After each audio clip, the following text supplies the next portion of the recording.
What's up, people? Coming at you at a weird time today.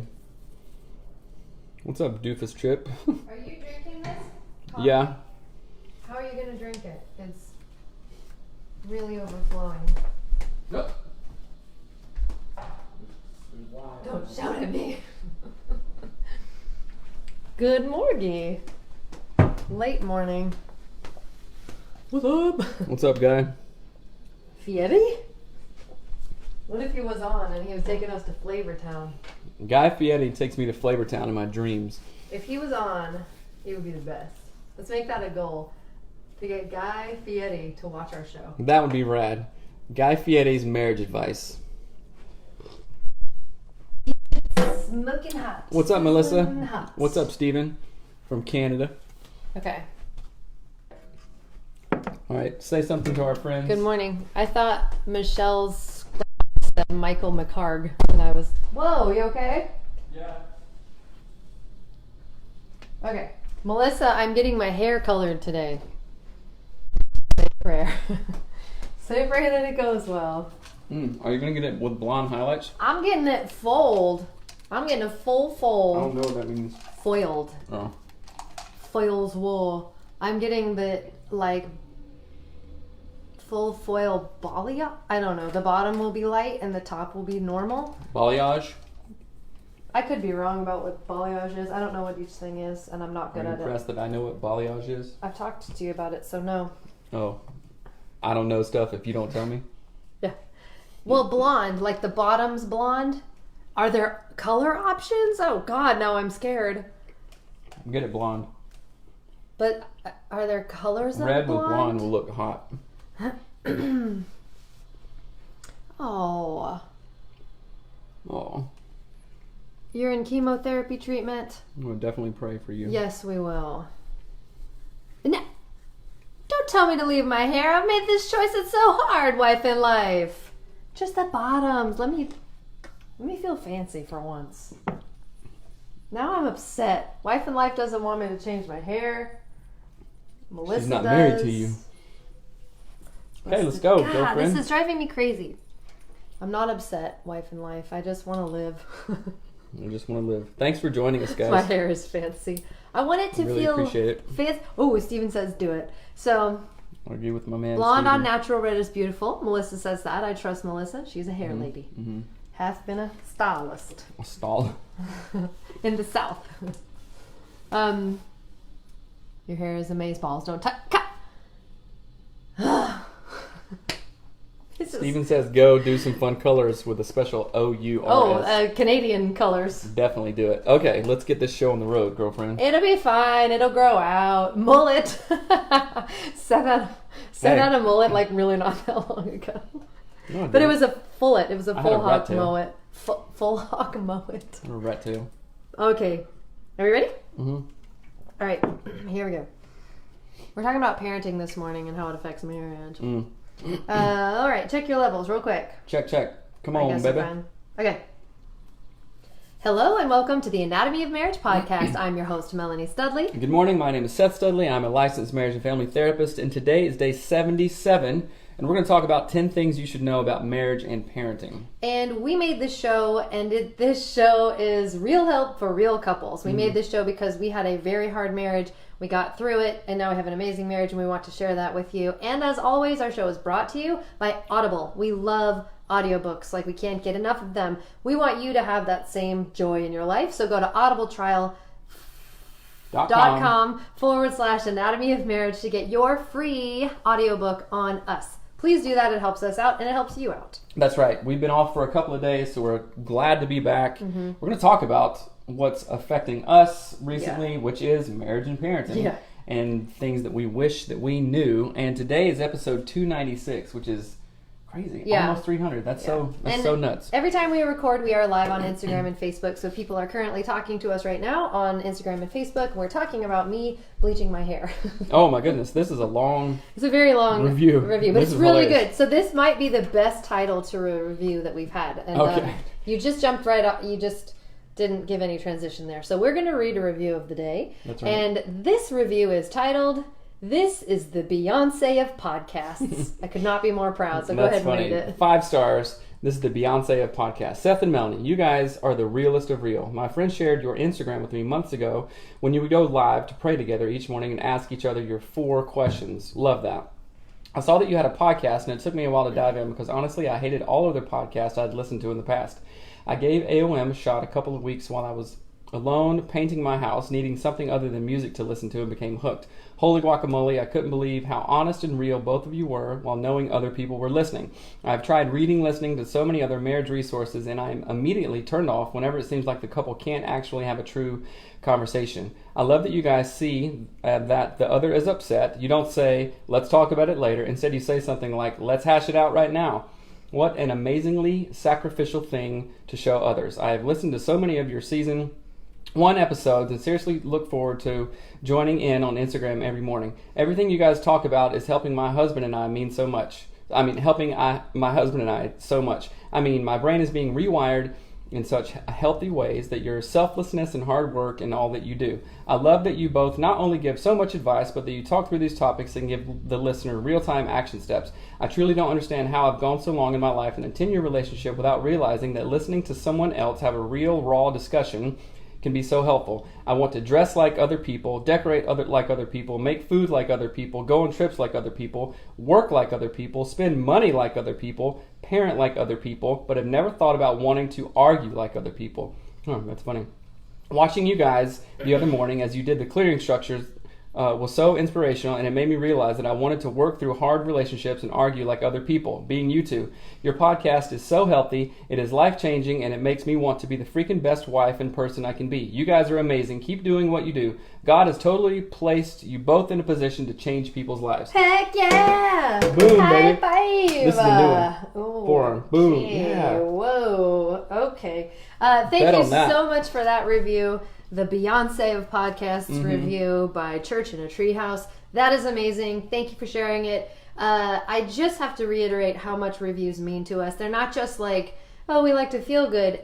So stuff is hard. Making a show regularly it's very hard. And so this stuff is inspiring to us. It helps us continue doing what we're doing and gives us motivation and lots of good vibes. So thank you. If you want to rate and review the podcast, please do that and we'll read it on the show. You're looking really good right now. Thanks. Side part. Melissa told me that. Melissa also told me to bleach my hair. I'm going to do it. No, side part, your skin, the light, you just look very My pretty. blouse. Got this at Target. Yes, your blouse. Okay, we have 10 things that we wish we knew, right? So, you guys are going to love these. So, number 1, go for it. Well, hold on. Let me tell you why we're sharing these things. Okay. Because this is the reason we weren't doing an episode yesterday. Parenting. Parenting is flippin' hard. And we have shared with you some of our story in parenting lately. But if you're new to the podcast, we've got 3 kids, 11-year-old, 10-year-old, and a 7-year-old. Our 11 and 10-year-olds are boys, and our 7-year-old is a daughter. And so we now have a middle schooler and 2 elementary school aged kids. And yesterday was the first day of school. Oh, seriously? Sorry. Yesterday was the first day of school, which was busy, and we are having to rearrange our entire schedule for school, which is normal. But that means that we can't do the podcast as often in the mornings now.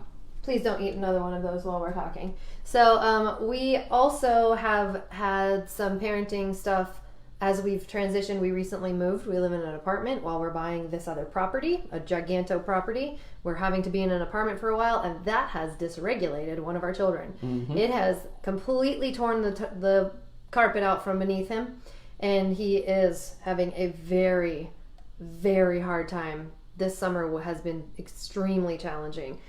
So what we're realizing is, like, I always thought parenting would get easier as our kids got older. It just changed. It just really changes, and it's hard. And so we wanted to talk about how that's been impacting our marriage, but more broadly speaking, how marriage is impacted by parenting in general, and kind of 10 things we wish we had known. So that's why why we're talking about it. That's why we think it really matters. And we want to do Anatomy of Family down the line. That's so right. Number one, parenting changes you both.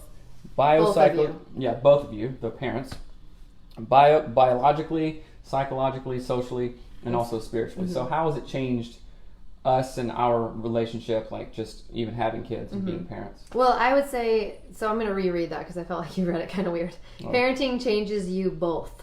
And it changes you on the biopsychosocial spiritual elements, so your body, your mind, your spirit. and your social stuff, yes. your relationships. So I feel like I didn't realize that parenting was actually going. I thought like having kids is like, oh, there's just an addition now. There's like more humans. That's no big deal. Mm-hmm. Just like having someone come over and hang out. But it really isn't that simple. It's fairly complicated. Like, your body changes when you have children, especially if you're a woman. I don't know that it changes for guys at all, but like, you know, your body changes. Why you gotta be weird? Because then you start drinking to manage the stress and you get a beer belly. So your body does change. Okay. But, you know, obviously there's physical changes, but I would say for me, the thing I wasn't anticipating was this, like, it's almost like your primal instincts click in as a female anyway. Mm-hmm. Like, and I was reading something where they're talking about the most dangerous animal on the planet is a mother of mm-hmm. anything. Mm-hmm. And I think that that's really true, where there's like it's like a chemical change that happens when you have kids, where it's like all of a sudden you don't care about, there's just like a switch that happens where you're like, I will cut you if you get close to me and you mess with my kids. Does that make sense? Yeah, a dad, at least me, like a human dad, thinks that way. I'm not saying only mothers have that, but yeah. Yeah, that's definitely like that, because that's a biological instinct to like have your procreation survive. Yeah. Right? I mean, that's literally the meaning of life, is just to make more, like mm-hmm. a tree, a flower, anything. It's just like have more, propagate the species, mm-hmm. right? And that instinct definitely does kick in, but that's something that you don't really think about until you mm-hmm. have like a tiny baby sitting there and going, I will do anything, I will walk to the moon, I will kill anyone, I will do anything to protect this kid. I will fight any animal, I will fight any human, and it really does change you. And mm-hmm. I think spiritually, I actually really liked how it changed me. I think spiritually that it kind of gave me this, mm-hmm. like the first thing I remember thinking when we had Mariner, mm-hmm. Which actually someone asked me to talk about our kids' names. We can do that. Mm-hmm. But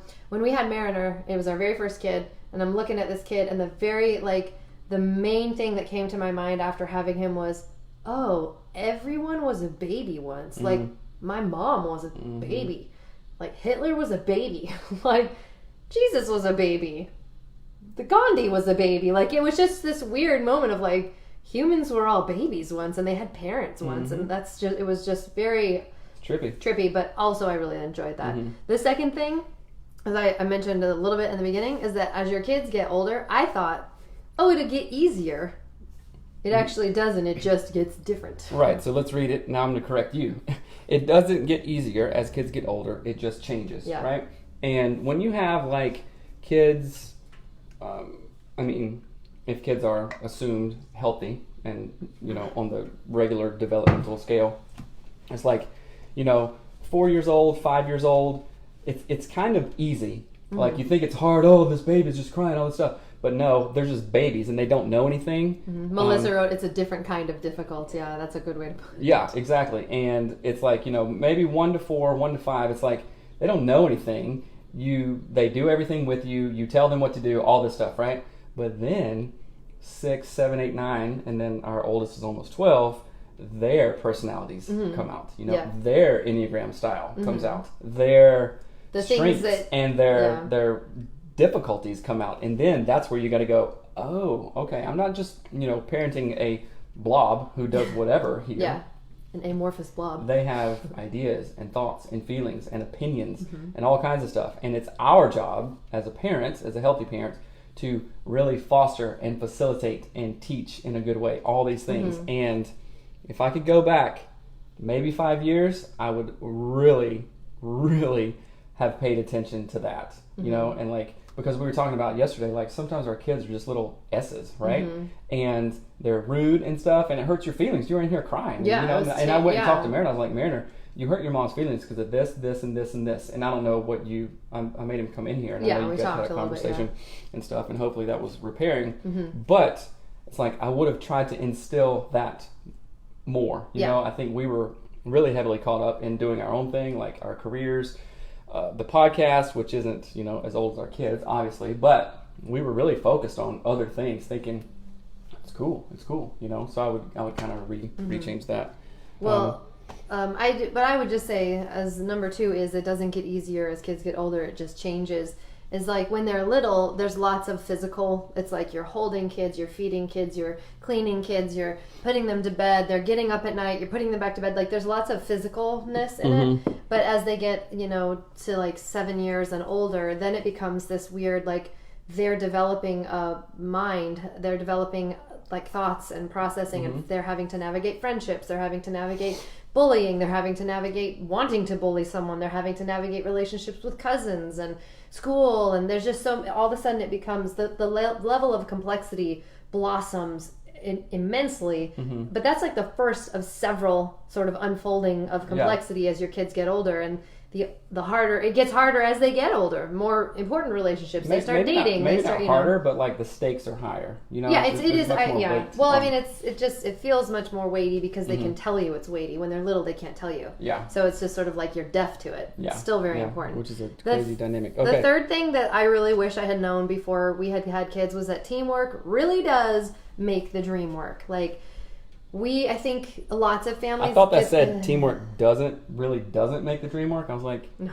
Well, okay. Teamwork does make the dream work. So I think we both were under this idea of like, oh, the mom stays home and does all the kid things, and the dad goes to work and does all the work things. But that isn't sustainable. It's not balanced because there's, especially when your kids are younger, there's so much like intense stuff. Like if you've got a kid, let me frame this more correctly, I would say too.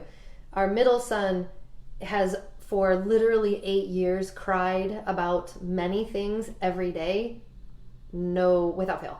So that has sort of evolved now into I think he has ADD, we think he has anxiety, we're in the process of getting his assessments done and medications started, but there has been this huge toll on the other kids, the balance of other kids, the balance of me, all of these things. And in the past, we just thought, well, you do work, I do kid stuff, easy as that. And it isn't that easy. Like, I need Seth to participate. One, because the kids will learn things from his participation that they will carry into adulthood. But then two, like, I really can't do it on my own. It takes a village to raise children, and I'm not a village. I'm not. I'm a single person. Well, that's another thing that evolves too, like, because I've been like always the main one that has worked, and that is a team, right? We're working as a team to like, okay, we gotta have money to have a house and food, right? And then, oh, guess what? The little kid needs a nurturing person around them, 12, 18 hours a day, right? And so it's like one person goes and does this role, the other person does that, right? So there was a strong team in that. Hey, Lily.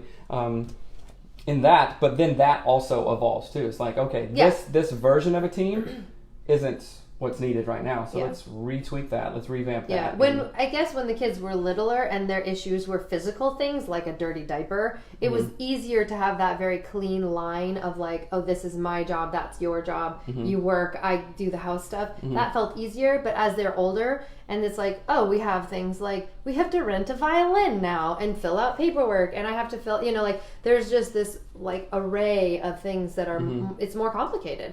And so we need to have teamwork that evolves as our children grow. And I just wish that I had kind of had that in my mind before we had kids. I think it would have helped set us up for more success, I think. Lily, good morning, Lily, says, I have 2 young kids and just found out I'm expecting baby 3. Woo! This is so true. Good. Congratulations to you. That's awesome. Okay, number 4.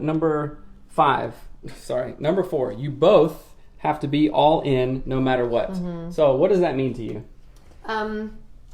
I think that this actually applies to even our current situation. That to me means like you have to be like, this is one of your main, most important things on this planet to do, and you need to do it, and you need to not fuss about it, and you need to not complain about it. Like you have to be all in. It's life or death. Like it legit is life or death. It's like number 4, teamwork makes the dream work. If you're That's on number 3.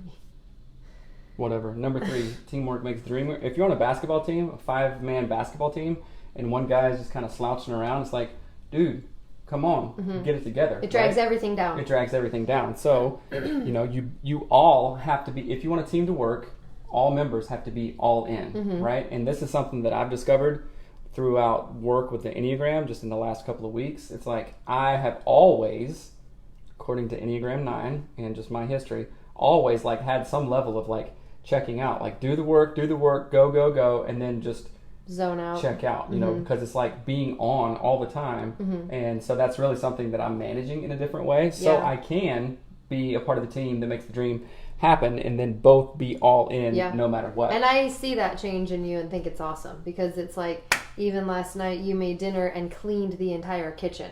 Well, like, I knew that you were having an extremely hard time. So. Yeah, well, and I appreciate that, but in the past that wouldn't have happened. Not because you're stupid, it just wouldn't have happened because your brain kind of wasn't in that space of like, I have to be all in this. And teamwork makes the dream work, right? So then number 5 is be flexible with what you think parenting will look like and be ready to pivot if you need to. So that is, again, going back to, well, for example, it just doesn't happen how you think it's going to happen. Like, we had a miscarriage between the boys and Hattie. I got literally deathly ill. I was hospitalized for 4 days when I had my miscarriage because I got sick. And so I was not anticipating that. I wasn't anticipating having to tell my kids, like, oh, remember the baby we talked about having all the time? Like, that baby died and mommy's sick and you're home alone with daddy. Like, these are things that you don't know will happen. And you have to figure out how to navigate that and pivot and go with it because you can't change it. And then the second part of that too is like with our middle son, you know, we couldn't have anticipated that he would have such anxiety or present with such like fear and he has like explosive behavior, which you would never know. Right, he is the nicest child you will ever meet unless he has like these anxiety triggers and then he explodes and all of a sudden it's like when his lid he flips his lid. He just goes all out. I'm going to talk about family of origin for this one because be flexible with what you think parenting will look like and be ready to pivot if you need to. Guess what? My family of origin has nothing to do with how we are going to parent our kids. So how about this? Family of origin is a social thing, right? It's somewhat biological, but if we have kids, you and I have kids, we're creating an entire new unit, right? So if the kid is whatever, you know, has 2 arms, 1 arm, that is a completely new set of stuff, right? So just because you're thinking, oh, well, I did this and everybody had 2 arms, and you understand what I'm saying? Yeah. So it is a big time family of origin thing, and even thinking like, because I went camping with Tuff over the weekend. Our middle kid.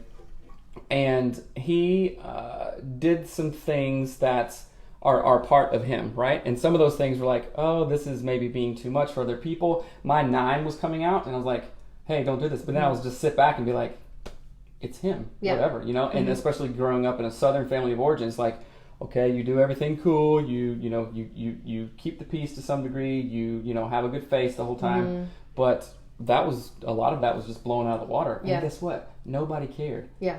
Nobody cared except for me. So I'm really having to pivot on like what my parenting looks like, and then actually doing parenting for what the situation calls for, not what you wished it called for, hoped it called for, thought it called for, or grew up, 25 years thinking it should be like. Yeah. You understand what I'm saying? Yeah. It's like you take a trip and go, oh, the weather is completely rainy here. I forgot a rain jacket. I'm going to have to compromise and do other stuff. So you have to adapt and pivot and change your tack. Well, and the thing that I think of with that, you use the analogy, but they use this I've been listening to lectures about ADD to help me understand our son better. And one of the things that they talk about is like, you have to look at the differences in your children. Like you use the example of a kid having like 1 arm and how that changes things. I'm going to use this example. It's slightly different. If you have a child that is in a wheelchair, that changes the structure of your physical house. Like if you have a child who needs a wheelchair, your hallways need to be wider. There has to be turning radius taken into consideration. There has to be a ramp. Like there's all these accommodations that have to change. And if you are stuck in this idea, like, no, our hallways were always 24 inches wide. And no, I don't want the island to be that far away because I don't, in my house, like that's staying stuck to your family of origin to the detriment of your child and your new family of origin that you're creating. And I'm thinking of a saying, sometimes the thing that we hold on the tightest to is exactly what we have to let go of, and that will change the entire situation. So if I have a kid that needs a wheelchair and, there's steps all over the place, I'm like, I'm not going to do this. If I just do this, then he'll get up out of the wheelchair and walk. And I'm just holding on to it so hard. But guess what? If I let go and go, we're going to install these ramps, everything changes. Yeah, you're holding on to the detriment of your family and your child and everything. So then number 6 is parenting is your job. It's nobody else's job. I wish that I had known that. And I wish that I had sort of like grown a pair more quickly. I don't want you to grow a pair. A parenting pair, because parenting is not easy, and I wish that I had, like, I wish that someone had said, like, it's going to be lots of, like, poop and tears. Get over it. Like, get over it.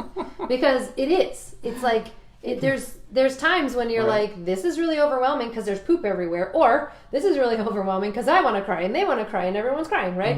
And that's fine. Life. That is life. So parenting is your job, and it is not anybody else's job. If your kid has a food allergy, it's your freaking job to pack them things that they can eat and tell the school lunch lady not to put them by the kids with peanuts. It's your job to protect your kid and to parent them. And if they need special help in school, or a kid is bullying them, get your butt to that school and do something. So you're saying educate yourself, prepare yourself, and set your own self up for success so you can set your offspring up for success. Yes. Advocate for your children, because they don't have another advocate. Their pediatrician does not care about them the way that you do, so you got to get out there and do it. Okay. Number 7. You are building your family of origin right now, even before your kids are born. Sarcasm, silent treatment, not budgeting, etc. You, Melanie, Dawn, Studley, will perpetuate things that came from your family of origin if you're just sitting back and not being aware of it, right? Yeah. I will do the same thing. Checking out from Enneagram stuff, just like being lazy, deferring to other stuff. We will perpetuate that if we don't become aware of it and decide to change around that, right? And like one of the things we talked about at the very first AUM conference in Chicago was like the actual act of parents and families with kids is exactly, you are creating your kid's family of origin. They're going to listen to a new podcast and go, oh, family of origin, that's what Melanie and Seth were doing, you know, and be like, oh, geez, can they look back fondly of it or be like, oh, I wish that was different? Probably a little of both, but we are doing that. Hold on, somebody says, okay, a physical disability is easy, it's black and white, but a mental disability is impossible. What do you mean impossible? Yeah, I need some clarification on that. As a therapist, I think of zillions of mental disabilities. I mean, that's what we're dealing with right now. Yeah, most things are treatable. You know, it like autism isn't. There's not a cure for that, right? But there are definite and succinct interventions that decrease symptoms or outbursts or whatever. That's what we're working on with our son. That's what we're working on actually all the time. Like if you or I have anxiety or whatever, it's like, okay, let's do things to be intentional to like decrease the times that we argue, decrease the times that I feel sad or you know, have anxiety or whatever. Increase the things that we want to see more of. Yeah, and so one of the things that, like I'm listening to this lecture, like I said, I finished this lecture, and they were talking about with certain things. So you said mental disability is impossible. So if you have a child who has to just like learn a skill to improve something, like they're walking with a cast, eventually their leg will heal, then they'll be fine. That's a different thing, obviously. Like that's just a skill or healing or whatever. If you have a child that has a mental like impairment, you're needing to how do I word this? The kid is not going to change. You can do as much helpful change and integrating of helpful skills and tools as possible, like using timers, creating an environment that's conducive to this kid staying calm or whatever it is. But then that's when you actually change the whole environment around this child to keep them safe and like secure in that way. Does that make sense? Right. It is obviously extremely complicated, but we are only saying this because this is stuff we wish we had known. We wish we had started educating ourselves way earlier on all of this stuff. Okay, so how about this? As a therapist and a solution-focused therapist, there's this thing called, we're going to think about times when the problem wasn't a problem, and I guarantee you, no matter how hard or bad any situation is, there has always been a time when the hard or bad thing wasn't happening.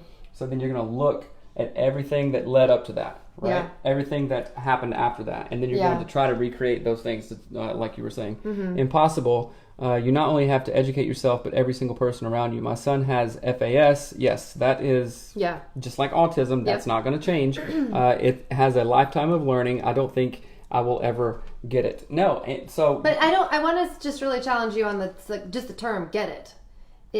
It's nothing until you die ends. So I don't know what get it means. Like you're not getting it. It's like you're helping this person live a life as they grow and change that is successful to the level that person can be successful. Right. And making accommodations, having those work for a while, and then always adjusting. And that's hard. My cousin has FAS, and I get it. She is 30 something. It's very, very hard. But again, as hard as it is, this is now literally your job. Like my kid said to me the other day, and this is hard. Our middle son is very volatile when he's in a like a flipped lid state. He says he wants to die. He says he hates his life. He says I'm a bad mom. And he said to me, life is meaningless. There's no point in life. Why am I even here? Whatever. And then he goes, why are you even here? What's your purpose, Mom? And I said, my purpose is to be your mother. My purpose now, my goal in life now is to be your mom. And I brought you into the world. Like I'm going to do everything in my power. That means up until I'm 100 years old, I'm going to do everything that I can do if that's what you need me to do. And so I know that what you're going through is incredibly hard and it feels impossible. Other people have gone through this. Other people will walk through this with you. So I would encourage you to get into a community if you're not already that supports you in that. But it isn't impossible. It's just really hard. And that's, again, another, I wish we had known that. Wish someone had said in a way like this stuff is hard, but also you can have help, you can have a supportive community. There are ways to do it together. So we feel that pain. Yeah. Though we feel that. So there's sweat dripping down my back. Why? It's so hot in here. It feels great to me. All right, number 8. Don't follow every baby, kid, or trend. They all change every 2 weeks anyway. Yep. So I am saying that for new parents, like when you have little kids. This is something that everyone falls into. You get onto Pinterest, your friends tell you what you need to buy, Target knows you're pregnant before you do, and they send you ads. Like, that stuff does not matter nearly as much as you think it does. I would say the one thing that really matters is a baby wipe warmer. Kids poop off real fast. Get the things that are safe, but don't buy everything you ever see. Same thing with your kids, like your older kids, like they don't need every single gadget and doodad and TV and guess what? Show and babies have happened for millions of years. You're not going to hurt the kid unless you're trying to. Or you're terrible. Like ignoring them. Right. But kids are tough. So but I would really say don't skip over that. I hate it when you do that. When you just like blast through stuff. I really think it's important when your child is young, when you are very newly pregnant, when you are signing up for things on your baby registry. Do not get everything under God's green earth because you won't have room for it. You won't know where to put it. You'll get frustrated about it later. Your kid will grow out of it in 3 weeks anyway, and then you'll be mad. That crap right out. Yeah, you'll be like, oh, this doesn't spark joy. It was only $40 and I have 50 more of them. So don't fall into that trap. Less is more.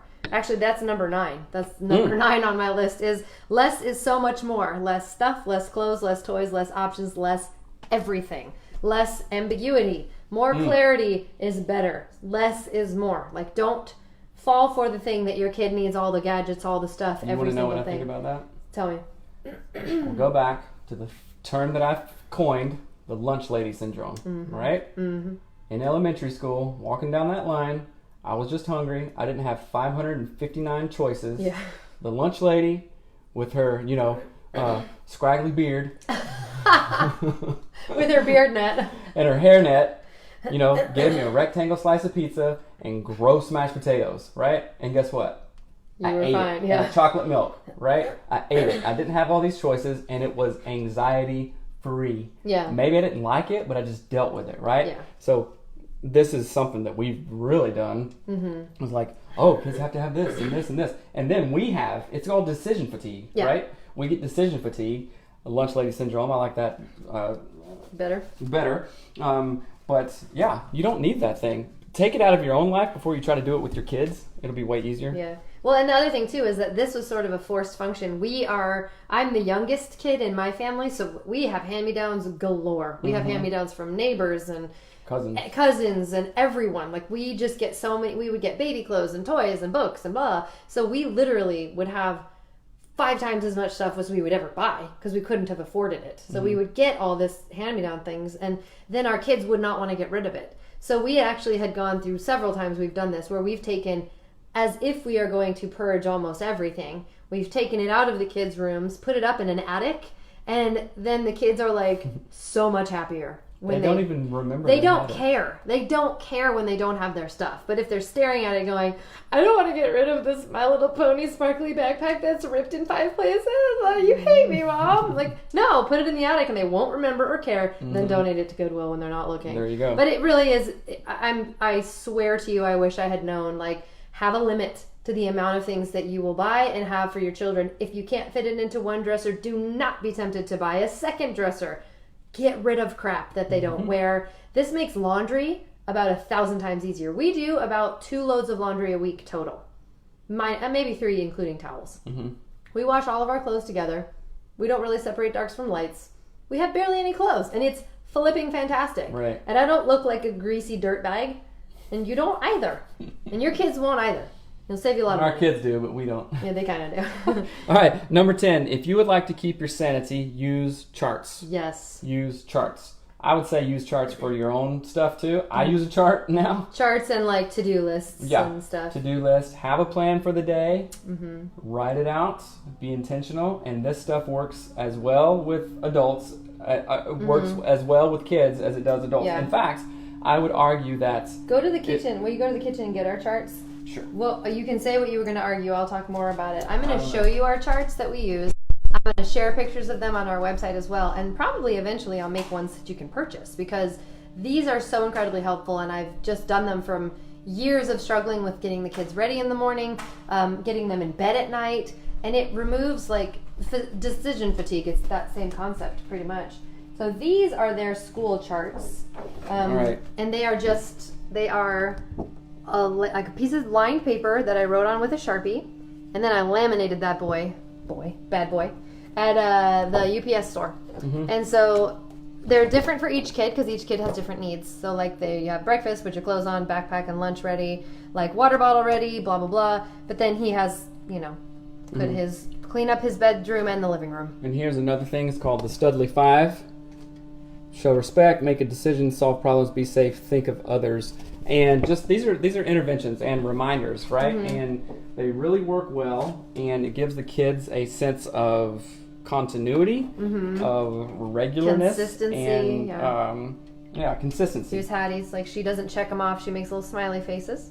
We have to write down no talking because she talks endlessly. Yes, she does. So this is super helpful, and we hope that this list of 10 is helpful to you guys. Share also what you guys do. What's up, Paul? Hope it's cool in where you at? Atlanta, I think. So okay. But go ahead. So yeah, I would highly recommend using charts. Like I said, I'm going to try to create some and share them that you can get because they're so helpful.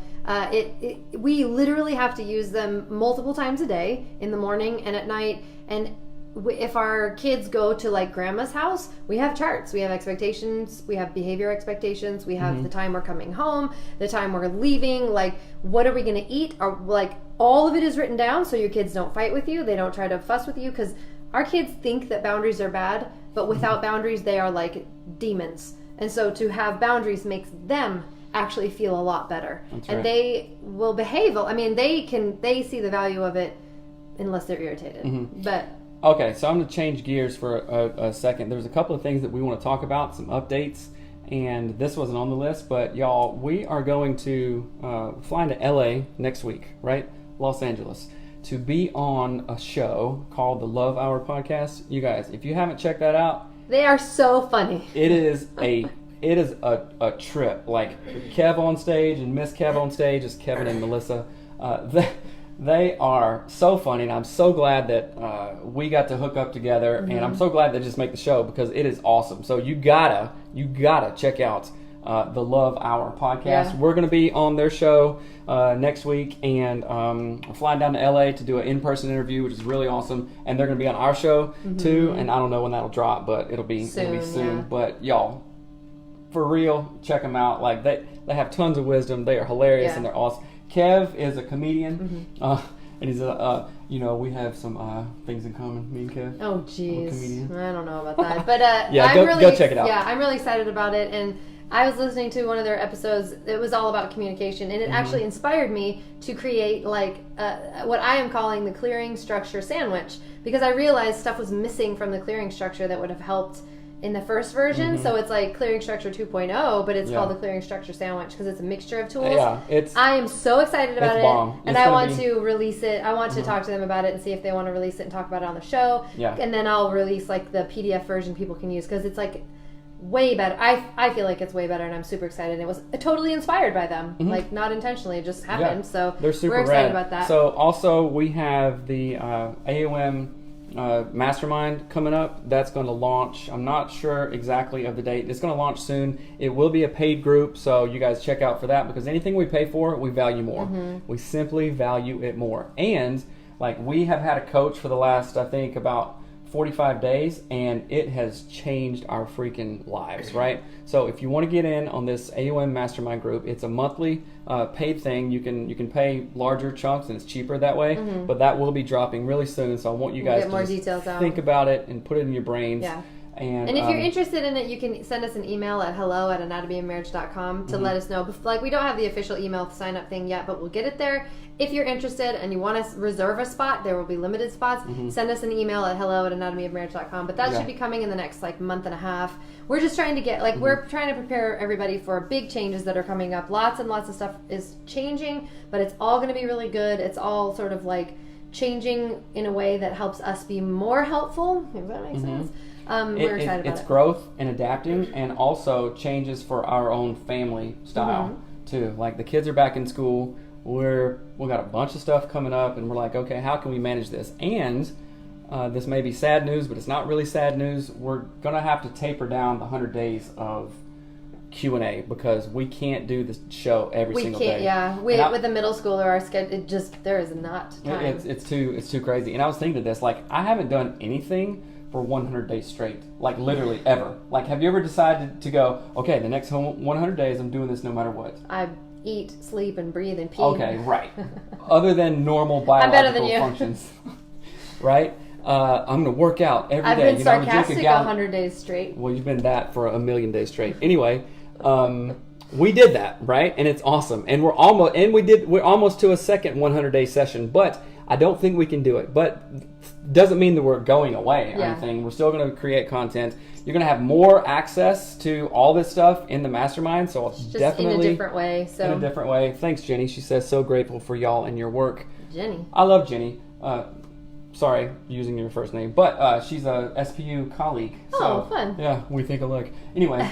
Gosh. But yeah, so just thank you for joining us this morning. Thank you for letting us talk about parenting. This season of our lives has been incredibly hard, but in good growth ways. So we wanted to share some of this with you, and also help you process parenting and walk through it in a way that's helpful.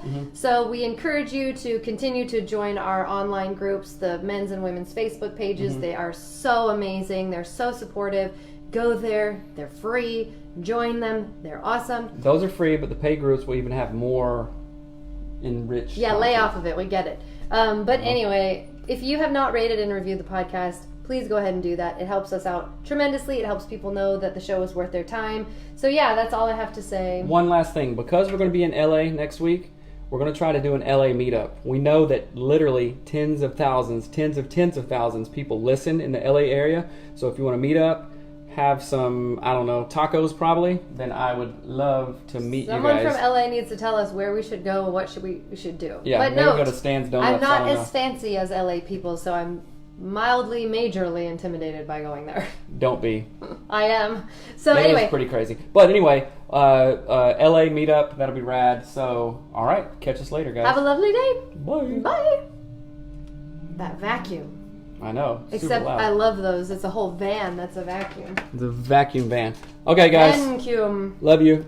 Thanks for joining and bay all day. I like that. Hey, Leslie. Leslie, I just saw that your thing was in the Dallas paper. That is super rad. Anybody watching the lives right now, go check out her stuff. It's called Usable Devo. Is that the thing? Usabledevo.com? In the Dallas paper? Yeah, she was in the Dallas thing, which was super cool. I don't know what you're talking about. I saw it this morning on Facebook. So congratulations. I did not. Congratulations on that. That's rad. I know you've worked hard on it. So, all right. I got to go to the bank and to do Leslie, house we have stuff. 100 calls today. I'll be in touch. I cannot. Let's see. Good. I'm glad, Jeannie. Okay. Thanks so much. Okay. I got to do this. Bye, guys. Bye. Let's see. Where's my...